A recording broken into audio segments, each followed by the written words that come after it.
Welcome to the Real News Network. I'm Darna Noor, joining you from Baltimore. And Baltimore is again in the national spotlight, most recently with the news that the city has been secretly spying on all of its residents with a number of cameras. This came after the release of the DOJ report, the federal DOJ report, filled with shocking details about unchecked police abuse in this city. And this all comes in a city that's firmly in the grip of the Democratic Party, a grip that our next guest wants to help loosen. Now joining us in our Baltimore studio is Joshua Harris. Josh is running for mayor of Baltimore in the 2016 election on the Green Party ticket. He's also the co-founder of the Holland's Creative Placemaking, which leads initiatives for urban revitalization. Thanks for joining us today again, Josh. Thank you for having me. Josh, let's start by talking about this most recent news that's been putting Baltimore in the national spotlight yet again. So it's just broken that the Baltimore City Police Department has been using cameras all over the city to secretly spy on all of its residents. This is technology that actually came out of the Iraq War, but it's being used here, and nobody knew about it. There was no public knowledge of this. What's just sort of your initial reactions, and should we be concerned?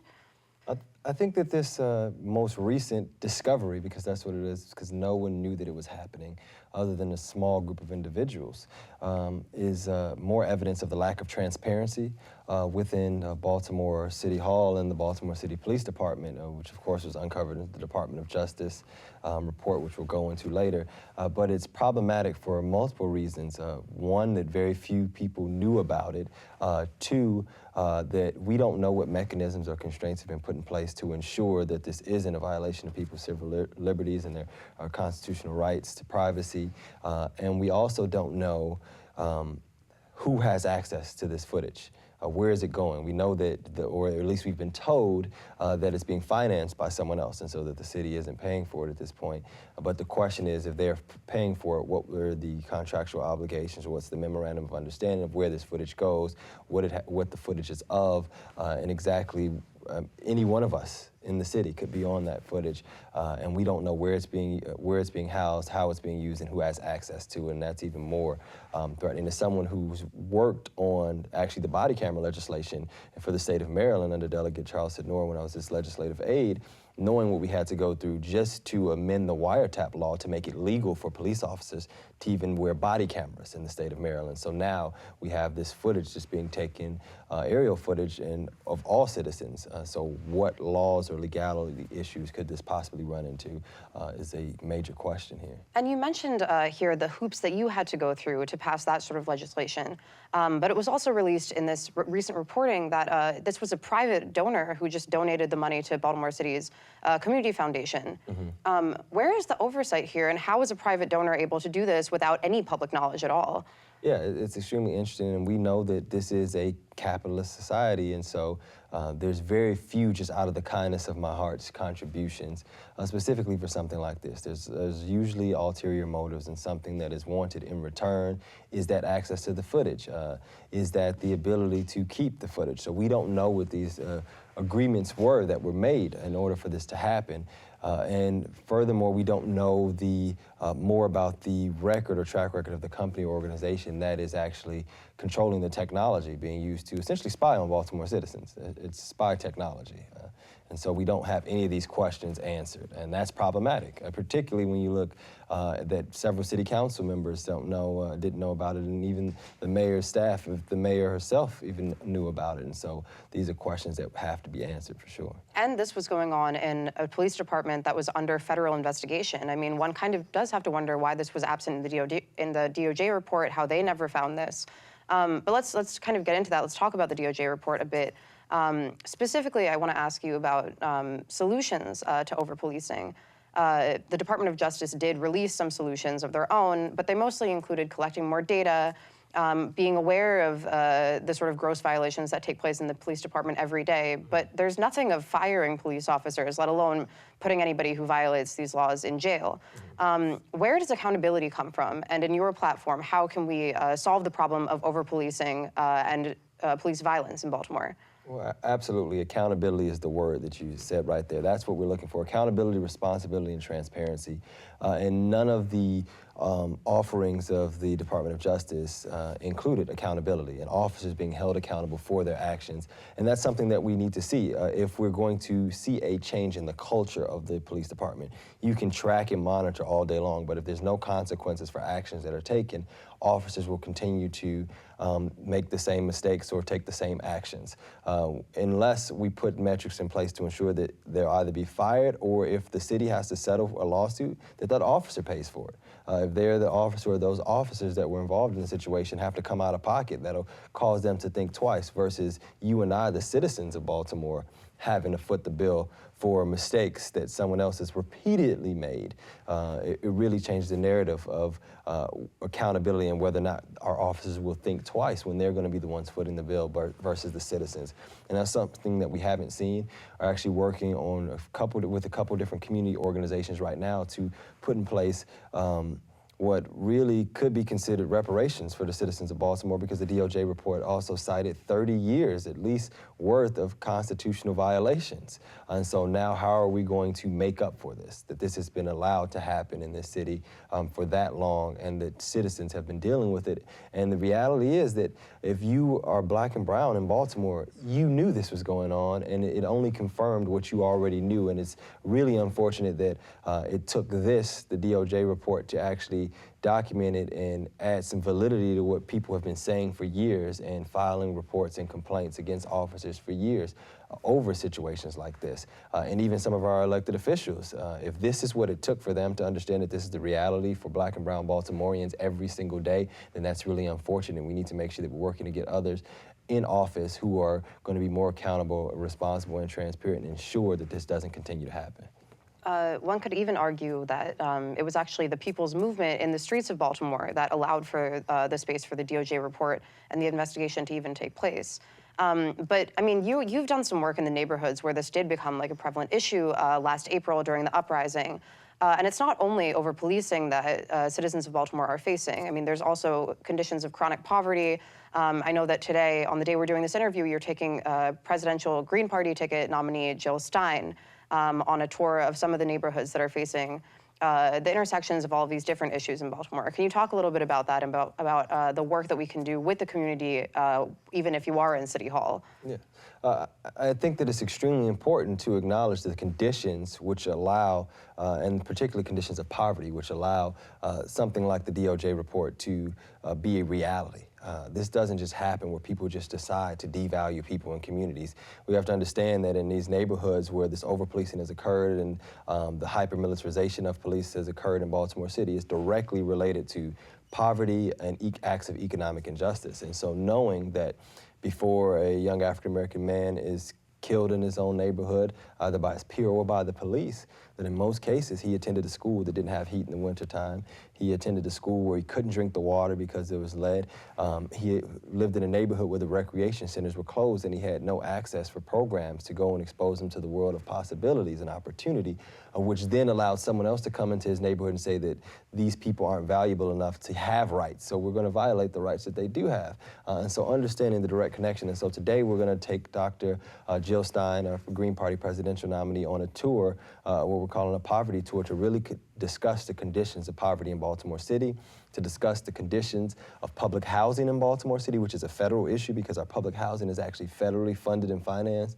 And knowing that in Baltimore, we just had $6 million disappear from the Department of Public Housing. And it's problematic. We also know that there have been millions of dollars meant for public housing that have been funneled to the Baltimore Development Corporation for private entities and private developments. And no one's been held accountable, excuse me, no one's been held accountable for that either. And so we need accountability, responsibility, and transparency across the board in Baltimore City, whether we're talking about the police department, whether we're talking about the Department of Housing and Community Development, or Department of Public Housing, which are all under the auspices of one person, Mr. Paul Graziano, who's had his own scandals in the last year, and yet he still has his job. He had $6 million disappear under their watch.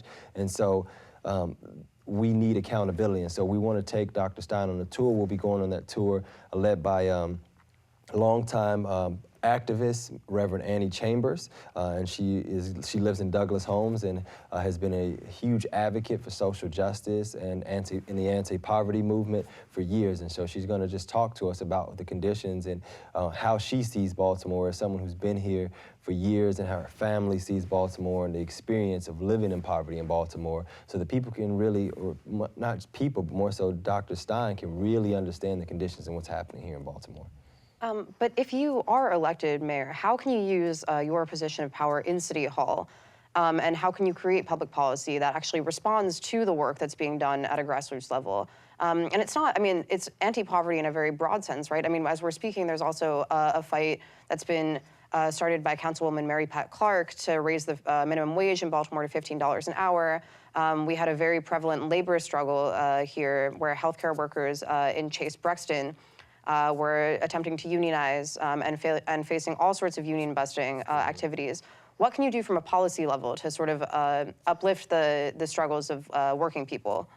I think that the first step is to really whip City Hall into shape and put metrics in place to really hold people accountable. We haven't seen that. In a city where money disappears like far too often. Money disappears far too often in Baltimore City. 56 million from education, 6 million from the health department, 6 million from the Department of Housing. There have not been any metrics put in place to really make sure that people are doing their job and to minimize loss for the city. And so putting in regulations and policies to ensure that we're tracking and being responsible with the money that we have as a city is the first step. And the second step is really looking at our economic investment opportunities and how we are investing in places in the city. What places get resources, what places have not gotten resources, and what has been the reason or the rationale behind that, and really shifting the way that we invest in communities and begin to invest in people. And so when you're talking about the $15 an hour minimum wage, it's key. We won't really begin to see changes in Baltimore City until we work to raising the median family household income. And that's going to take ensuring that people are earning a living wage, not a minimum wage, but a living wage. And we know that that is not $8.75 an hour. So we have lots of work to do that. My platform, Banking for Baltimore Undivided, of course, was the first release. It was our economic development platform, which was built on how we can leverage the city's budget by putting things in place to create wealth and then invest in Baltimore beyond the harbor, which understanding that investing on the community level is integral to ensuring that grassroots organizations can continue to grow and continue to thrive and have resources, and that the communities have resources necessary. And knowing that providing those resources exposes our young people to a world of possibilities. Something as simple as ensuring recreation centers are funded and opened can change the future of so many of our young people. For me, it was a recreation center that was open and funded that allowed me to go play basketball every single day. And because of that, I decided I wanted to keep playing. I went on to play college basketball, which then opened another window of possibilities for me. And I ended up going overseas and living in Norway, and then coming back and traveling the country because of that, and exposed me to so many different things. For me, it was sports. For someone else, it may be art, it may be music.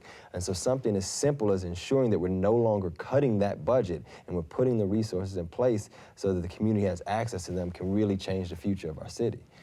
And if you don't win the mayoral race, how do you intend to still affect some of these policies and affect change within Baltimore?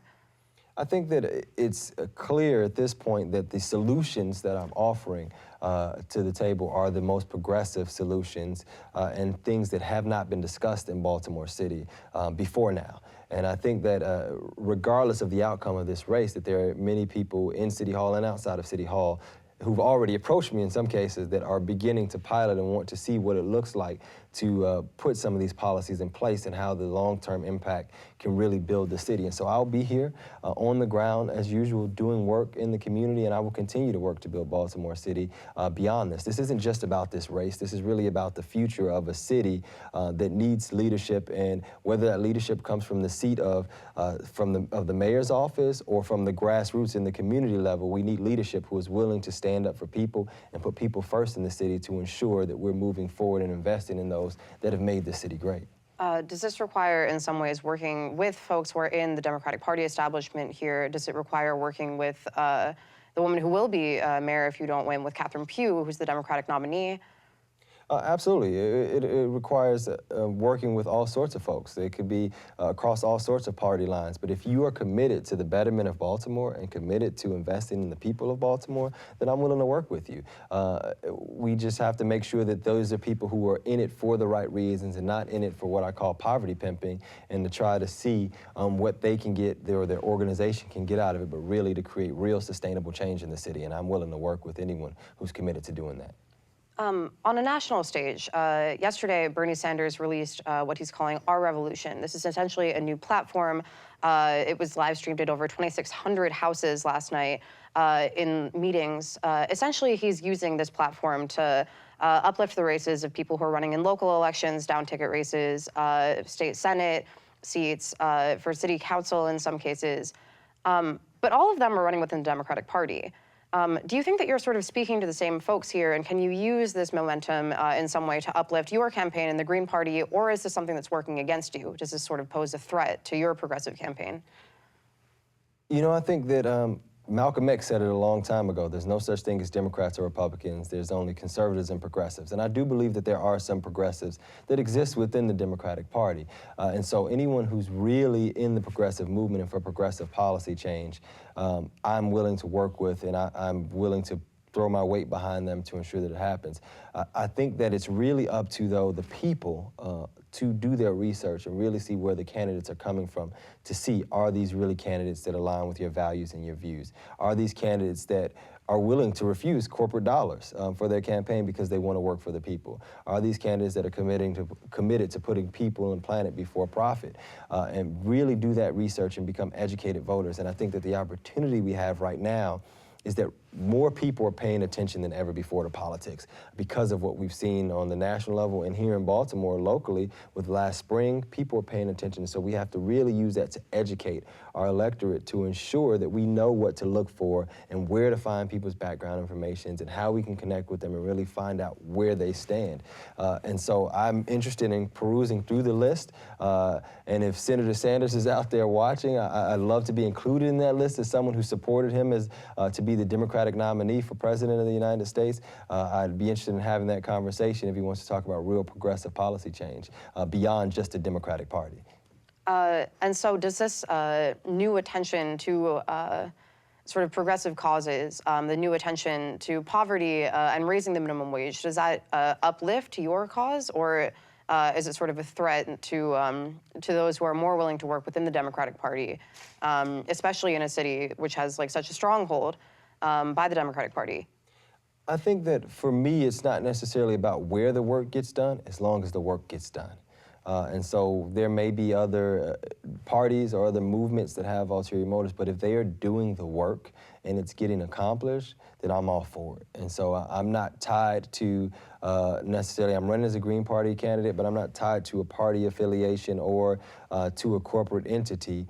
This is about the work, and who's really willing to roll up their sleeves, get out there and get their hands dirty and do the work necessary to really give disadvantaged, poor people of color all across this country an opportunity to be successful. That's all that we're asking for, is an equal playing field for them to have a chance to be successful and be able to provide for their families, just like the rest of us want to do. And so if you're committed to doing that work, then I'm down. I'm with you. And so it doesn't matter which side of the aisle that it occurs on, as long as the work is getting done.